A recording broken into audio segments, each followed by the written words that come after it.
Shalom, Bapak, Ibu, dan saudara-saudari terkasih. Salam sejahtera dan salam damai bersama Yesus Kristus. Marilah kita membaca, mendengarkan, dan merenungkan sejenak firman Allah.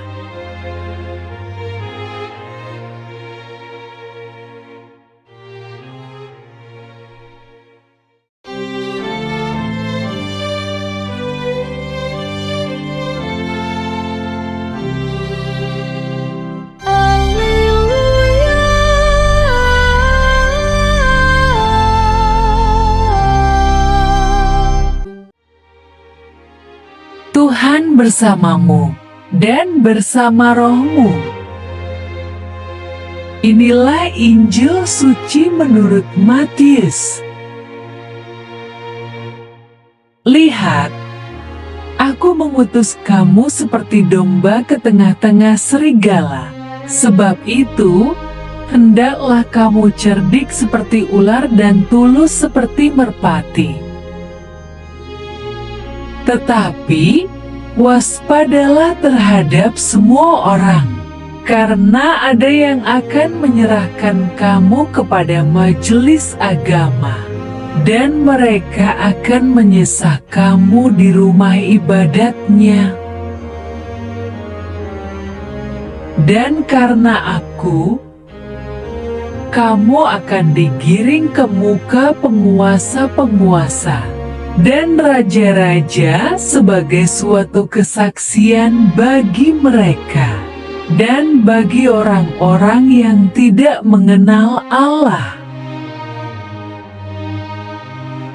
Apabila mereka menyerahkan kamu, janganlah kamu khawatir akan bagaimana dan akan apa yang harus kamu katakan, karena semuanya itu akan dikaruniakan kepadamu pada saat itu juga. Karena bukan kamu yang berkata-kata, melainkan Roh Bapamu, Dia yang akan berkata-kata di dalam kamu. Orang akan menyerahkan saudaranya untuk dibunuh.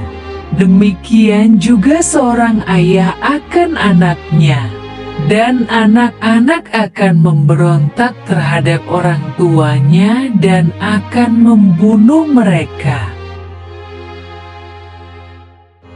Dan kamu akan dibenci semua orang oleh karena namaku, tetapi orang yang bertahan sampai pada kesudahannya akan selamat. Apabila mereka menganiaya kamu dalam kota yang satu, larilah ke kota yang lain, karena aku berkata kepadamu, sesungguhnya sebelum kamu selesai mengunjungi kota-kota Israel, Anak Manusia sudah datang. Demikianlah sabda Tuhan. Terpujilah Kristus. Renungan Injil. Bapak, Ibu, dan saudara-saudari terkasih, Yesus mengingatkan ke-12 murid-Nya akan ada penganiayaan ketika mereka diutus memberitakan kerajaan sorga. Karena kita umat Kristiani termasuk murid-murid Yesus juga, maka kita mesti perhatikan dan waspada terhadap pihak-pihak akan menghalangi dan aniaya. Pertama, waspadalah terhadap semua orang, karena ada yang akan menyerahkan kamu kepada majelis agama, dan mereka akan menyesah kamu di rumah ibadatnya. Bapak, Ibu, dan saudara-saudari terkasih, perbedaan keyakinan agama sejak dahulu sampai sekarang seringkali bertentangan, menimbulkan pertumpahan darah, atau setidaknya timbul penganiayaan. Oleh sebab itu, toleransi atau kesetaraan antar agama bisa meredam konflik antar umat beriman meyakini agamanya masing-masing. Kedua, karena kamu akan digiring ke muka penguasa-penguasa dan raja-raja sebagai suatu kesaksian bagi mereka dan bagi orang-orang yang tidak mengenal Allah. Ketiga, orang akan menyerahkan saudaranya untuk dibunuh. Demikian juga seorang ayah akan anaknya, dan anak-anak akan memberontak terhadap orang tuanya dan akan membunuh mereka. Bapak, Ibu, dan saudara-saudari terkasih, kita umat Kristiani hendaknya berhikmat dan bijaksana ketika melakukan tugas perutusan dan tugas pelayanan rohani, agar tidak terjadi benturan dengan orang lain yang keyakinan imannya tidak kepada Yesus Kristus. Hendaklah kamu cerdik seperti ular dan tulus seperti merpati. Kegiatan bakti sosial berupa membagikan sembako dan pengobatan gratis sering berpotensi menimbulkan konflik, sebab disangkanya akan mengkristenisasi. Disinilah kita perlu cerdik dan bijaksana. Bakti sosial sebaiknya tidak digabung dengan pewartaan firman Tuhan, atau istilahnya tidak ada khotbah atau renungan dan tidak ada acara praise and worship, termasuk nyanyi rohani buat anak-anak. Bapak, Ibu, dan saudara-saudari terkasih, ingatlah kita mesti cerdik dan tulus hati ketika mewartakan Injil, sebab tidak selalu pewartaan Injil melalui oral atau berkhotbah kepada orang lain yang belum percaya kepada Yesus, baik kepada domba yang hilang dan kepada non-Kristiani. Maka kita bisa mewartakan Injil melalui sikap dan perbuatan kasih, sehingga mereka melihat dan mengalami kasih kita yang menyejukkan dan menolong kesusahan mereka.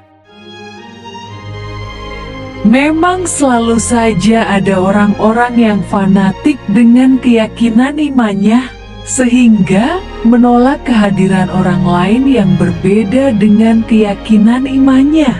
Dan hal ini sudah Yesus peringatkan sejak semula. Selain itu, pertentangan bukan hanya dari pihak orang lain, tetapi dari pihak keluarga juga seringkali terjadi. Jika dalam satu keluarga, keyakinan iman berbeda-beda, maka potensi konflik akan timbul, bahkan bisa terjadi penganiayaan. Namun, kita hendaknya tidak gentar dan ciut nyalinya, sehingga menolak lakukan tugas perutusan dan tugas pelayanan rohani, karena ancaman aniaya dan resiko kehilangan nyawa. Bapak, Ibu, dan saudara-saudari terkasih, Yesus berjanji bahwa apabila mereka menyerahkan kamu, janganlah kamu khawatir akan bagaimana dan akan apa yang harus kamu katakan, karena semuanya itu akan dikaruniakan kepadamu pada saat itu juga. Karena bukan kamu yang berkata-kata, melainkan Roh Bapamu Dia yang akan berkata-kata di dalam kamu. Kecerdikan dan ketulusan hati menjadi tolok ukur keberhasilan kita tatkala mewartakan Injil atau firman Tuhan. Dengan demikian, kita akan bertahan dan tetap setia melakukan perintah Yesus untuk mewartakan kerajaan sorga walau kita dibenci maupun dianiaya sekalipun. Dan kamu akan dibenci semua orang oleh karena namaku. Tetapi, orang yang bertahan sampai pada kesudahannya akan selamat.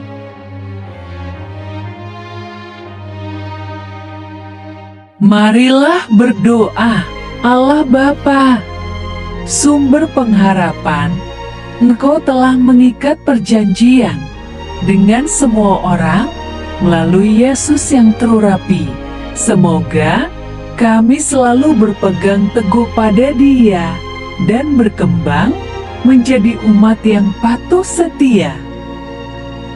Dengan pengantaraan Yesus Kristus, Putra-Mu, Tuhan kami yang bersama Dikau dalam persatuan Roh Kudus, hidup dan berkuasa Allah sepanjang segala masa.